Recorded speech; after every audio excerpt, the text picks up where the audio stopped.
Once the greatest team in CS and arguably the best team of all time, Astralis once won 3 majors in a row, but today they failed to qualify for a 3rd straight major. But where did it all go wrong for Astralis, and how did they end up here? In a uncomfortable position, he goes down with the max 7, he can't make it happen. Finally, Pasha coming in with a refrag, but he's down. The bomb has been picked up by Dupree. They get the spray, Neo takes one, and Towns is there. And Astralis, they win the first major championship, 16-14 against Versus Pro. Unbelievable. After winning their first major in January of 2017, Astralis were getting some pretty big results for most of the year, also taking first place in Katowice, but towards the end of the year, their performance started dropping off, and when the 2018 Boston E-League major came around in January, they dropped out in the Legend stage just a year after first tasting victory in Atlanta. These poor results led to Kirby leaving and being replaced by Magisk, which would prove to be an almost instant success for Astralis, winning nearly every single event through the remainder of 2018 and all of 2019, including 3 straight majors in London, Katowice, and Berlin. The squad were even performing well at the qualifier for the upcoming Rio major, but then China has identified the cause of the mysterious new virus. Coronavirus. As Counter-Strike transitioned into the online era, issues began popping up for Astralis, first with Glaive and soon after Sipix announcing that they were going to be taking some time away from the game due to burnout. Astralis spent the middle part of 2020 trying out 6-man rosters with multiple different players and did manage to win Pro League Season 12 with Ezitag as a stand-in, and by December the full 5-man roster were back in action, leading them to closing the year strong, winning DreamHack Masters Winter and the IEM Global Challenge while finishing second at both Blastfall Finals and World Finals. But even with the Avengers reassembled and putting up some good results in late 2020, they did not look nearly as dominant as they had been in years prior. And going into 2021, it was obvious that the dynasty was no longer what it once was, and things were about to go from bad to worse. In April of 2021, NIP announced that they had signed Astralis' star opera, Device. Clearly something had to change for Astralis, but losing one of the best players in the world was probably not what they would have liked that change to be. 2021 could not have gone worse for the team, and after bombing out of the Stockholm major at the end of the year, they ultimately also lost Magisk, Dupree, and Coach Sonic to Team Vitality. After this devastating loss, the only ones remaining from the once unstoppable 6 were Sipix and Glaive. Astralis brought in the 2 Danish stars of the failed Complexity project, Blamef and Config. This meant that the Astralis roster was now Glaive, Sipix, Blamef, Config, and Lucky. They were coached by Ave. Ave was quickly replaced by Trace, Lucky was quickly replaced by Farley, and this has sort of been the theme of Astralis ever since. After making 0 roster moves for more than 2 full years back in 2018 and 19, it had now turned into a revolving door. Both coaches and players coming and going without ever really performing, and often without really getting a chance to perform.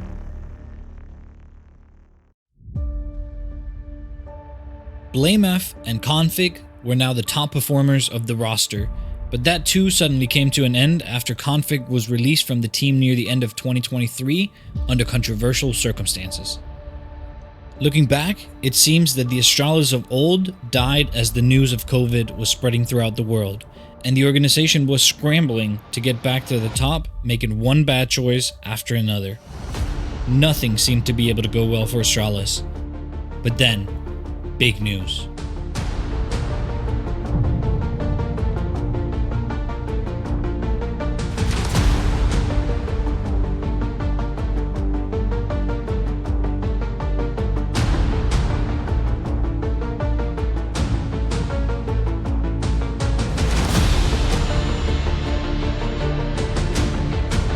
The King had returned, but Device had not played professional Counter-Strike for nearly a full year after being on leave from NIP since December of 21 for personal reasons.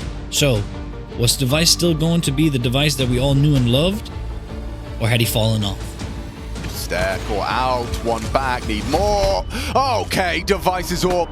puts Stiko on the floor, kicks and dumping nades, and Device hunting frags. Oh, a lineup! Collateral! 4 from Device! Now it's just Device. Knows about the heaven play. If you're enjoying the story so far, the like and subscribe buttons are just 2 clicks away, and if you're about to click them, I'm truly grateful. Battle he knows about and he deals with Hooksy. Have I not been traded yet? So he'll go hunting and he finds JKS in the back. Plant found, Monacy out through the door and Device executes him. Turns out, he came back like he hadn't missed a day. Everyone were kinda shocked at how Deva was playing after being away from the scene for so long.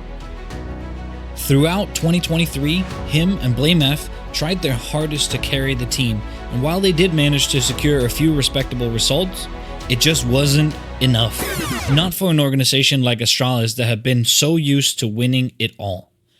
The team even failed to qualify for the Paris Major, the last ever major in the CSGO era. At Paris, the final CSGO major, and NiP are still fighting for that spot. So nearing the end of 2023, the Astralis owners did something that they had previously seemed unwilling to do. They opened up their wallet in a big way, making a controversial move, signing the 2 best players from their Danish rivals Heroic, Stown and Yabi. They're rumored to have spent around $2 million for these 2 players. So now, surely this was it. Surely, after spending all this money, they had finally built a roster that could win them new silverware after years of tragedy after tragedy. The new roster go to their first big event in December of 23, Bedboom Dacha, and they bomb out in horrible fashion after just 2 best of 3s, winning only 1 map. They start out 2024 on a better note, winning an albeit irrelevant tournament, but finally looking like they might be onto something. They go on to perform reasonably well in the closed qualifier for the RMR, as well as in Blast Spring Groups. And the next big tournament was Katowice 24. Again, they bomb out after losing 13-11 to Stown and Yabi's old team, Heroic, and then 2-0 to Glaive's new team, ENCE. A tough draw for Astralis, but an inexcusable performance from a roster of this caliber. Thankfully, the perfect opportunity for redemption quickly came up.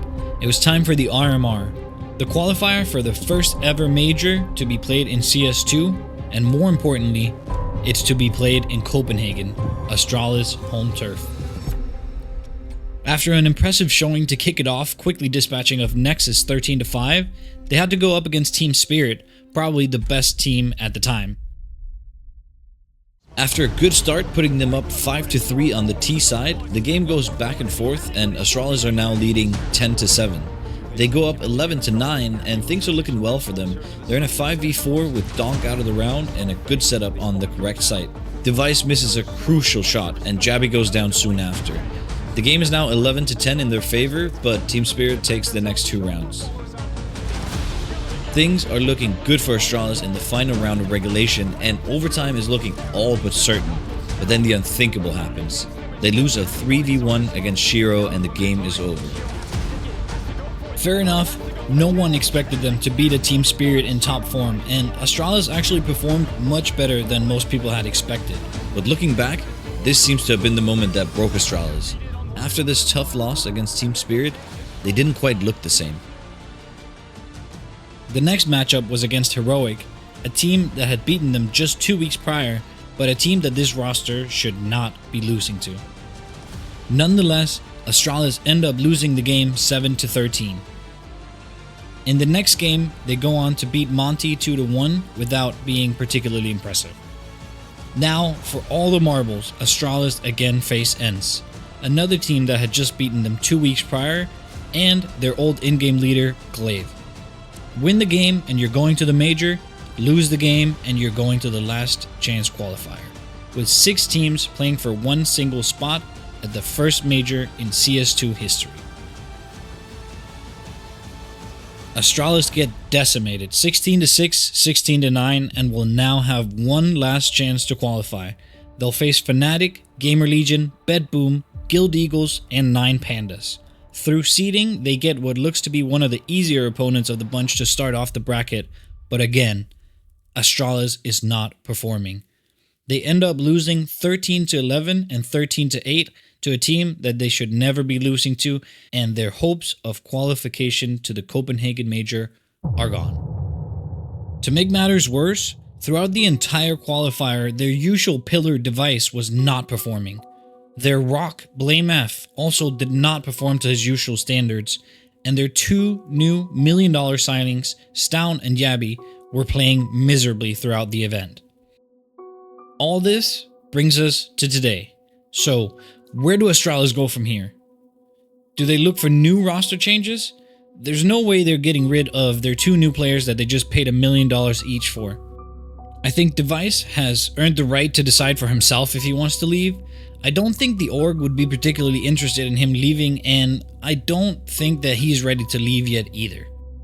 Surprisingly, the only Astralis player who performed well in the event was the young talent Stare, and he's still only 19 years old. I could be wrong, but I don't think they would want to get rid of him either. That leaves in-game leader Blame F. Blame F has been taking a lot of heat for a long time for being a baiter and a stat padder. To some extent, rightly so. But in my opinion, especially in the last 6 months, barring the last event, Blame F has been playing extremely well and started getting way more impact. I think he's an exceptional player. The question is he a good IGL? And it's starting to look like maybe he's not, but to be fair, even when Glaive, arguably the greatest IGL of all time, was calling the shots, Astralis also seemed lost. I don't think yet another roster change is the way to fix things. I think the roster has the skill and the experience required to win silverware. This begs the question, what is the problem then? To me, and I think this goes without saying, I have no special insights into the Astralis organization, so this is speculation, but from an outside perspective, what the team seems to be missing is spark. Spark meaning that fiery desire to win, not only for yourself, but for your teammate and your org. Astralis has made so many questionable decisions over the last few years that it seems that somewhere along the way, they kinda lost their soul, and I think they need to restore that before they can start winning again. They need to build a sense of togetherness and playing for the guy next to you and the org behind you, and make it clear to the players that they stand behind them and that they believe in them. Another thing that has seemingly been missing in recent times at Astralis is a consistent, competent, and calm coach that can not only help them during the matches with strats and information, but also outside of the server to rebuild their long-lost winning culture. OG coach Rugga will be joining the squad in April, and hopefully for Astralis, he'll be able to restore them to former glory. The saddest part for me in all of this is that I think no one ever really toppled Astralis. They kinda just defeated themselves. If you've enjoyed this story and you ever struggle with cold hands while gaming, please check out this video on how pros are solving that problem. That's it, I'm leaving, peace.